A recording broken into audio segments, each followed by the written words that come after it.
Precision medicine आणि personalise cancer ट्रीटमेंटबद्दल जी आता आपण बघतोय की तुम्ही देखील आता सांगितलं आणि याबद्दल आपण चर्चा आता भरपूर प्रमाणात ऐकतो आहे. तर प्रत्येक रुग्णासाठी वेगळा उपचार याच्यामध्ये देखील आहे का? आणि तो म्हणजे कसा ठरवला जातो वेगळा उपचार प्रत्येक पेशंटच्या हिशोबाने? लोकमत सखीच्या प्रेक्षकांसाठी कॅन्सरपासून बचावासाठी देखील तुम्ही कुठल्या 5 गोष्टी सांगाल? पहिलं बचावाबद्दल सांगू बरोबर. इच्छितो.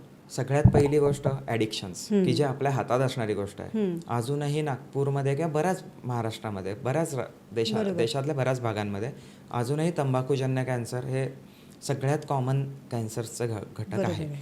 तंबाखूचा कॅन्सर फक्त तोंडाचा कॅन्सर नाही करत, बऱ्याच अवयवांचा कॅन्सर तंबाखूमुळे होऊ शकतो, कुठल्याही प्रकारच्या तंबाखूमुळे. हा एक मेजर प्रिव्हेंटेबल फॅक्टर आहे. दुसरं लाईफस्टाईल, म्हणजे आपल्या रोजच्या जगण्याचे घटक. ओबेसिटी असेल, तंबाखू सोडून जे ॲडिक्शन्स असतील, बाकीचे कोमॉर्बिडिटीज म्हणजे बाकीचे काही आजार असतील, हे सगळे घटक झाले. तिसरं, हे कितीही आम्ही म्हटलं तरी प्रिव्हेंटेबल घटक हे 30% 40% राहतील. बाकी 60% लोकांमध्ये तिसरी गोष्ट मी सांगेन की अवेअरनेस. कॅन्सरबद्दल अवेअर असणं. जरी कॅन्सरची भीती नाही ठेवली तरी कॅन्सर होऊ शकतो ही शक्यता नाकारणं नाही, हे तरी खूप झालं. चौथं, त्याच्या पुढची स्टेप की असं समजूया की कॅन्सरची शक्यता तुमच्या डॉक्टरने सांगितली तर आपण हे नाही म्हणणं की मला कॅन्सर होऊ शकत नाही किंवा मला अशी कशी बातमी दिली. कोणीही कॅन्सरची बातमी सहज सांगत नाही, सांगणाऱ्याला सुद्धा ते अवघड असतं.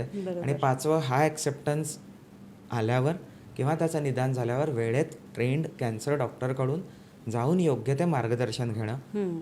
नाही पटल्यास सेकंड ओपिनियन घेणं, थर्ड ओपिनियन घेणं, फार कन्फ्युजन क्रिएट न होण्या इतपत, परंतु योग्य त्या डॉक्टरांकडे जाऊन नीट ट्रीटमेंट घेणं.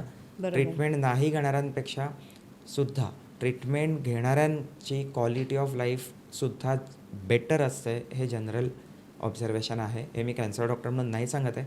आम्ही असे बरेच पेशंट्स बघतो ज्यांना असं वाटतं की ट्रीटमेंट घेऊन आयुष्य नाही वाढणार पण त्रास वाढतील. ते खूप त्रास वाढल्यानंतर जेव्हा आम्ही फार काही करू शकत नाही अशा स्टेजमध्ये आमच्याकडे येतात. ते होऊन न देता वेळेत जेव्हा ॲक्शन शक्य आहे तेव्हा ट्रीटमेंटसाठी पोचणं. नक्कीच. प्रिसिजन मेडिसिन आणि पर्सनलाइज आणि प्रिसिजन मेडिसिनचं जसं मी आता तुम्हाला सांगितलं, बऱ्याच टेस्ट आहेत.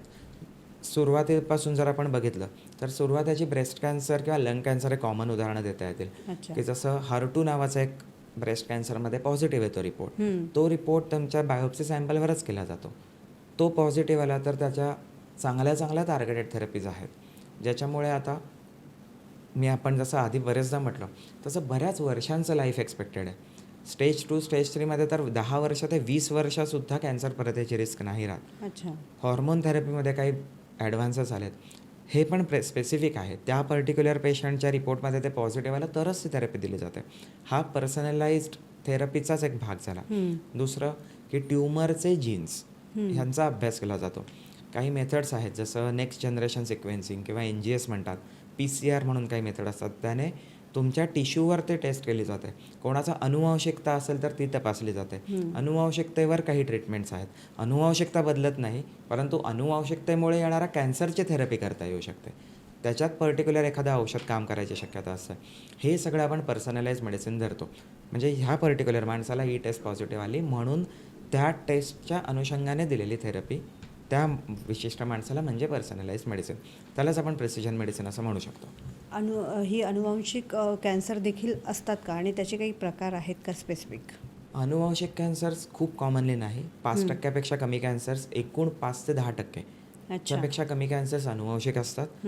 कॉमनली अनुवांशिक जे कॅन्सर्स मिळतात त्याच्यात एक ओव्हरीचा कॅन्सर झाला, ब्रेस्टचा कॅन्सर झाला, कोलॉन म्हणजे आतडं ह्याचे काही कॅन्सर्स असतात, युटरस म्हणजे एंडोमेट्रियम म्हणता येईल, म्हणजे गर्भाशयाच्या आतल्या लायनिंगचा कॅन्सर हा काही केसेसमध्ये अनुवांशिक असतो. अजूनही बाकी बरेच अनुवांशिक कॅन्सर्स आहेत. काही सिंड्रोम्स असतात, म्हणजे जसं एखादा अनुवांशिकतेच्या घटकामुळे एक नाही काही कॅन्सर्स, अनेक कॅन्सरची रिस्क वाढते. पण हे कॉमनली मिळणारे अनुवांशिक कॅन्सर्स आहेत आणि हे 4 प्रामुख्याने महिलांमध्येच हे थोडे जास्ती सापडतात.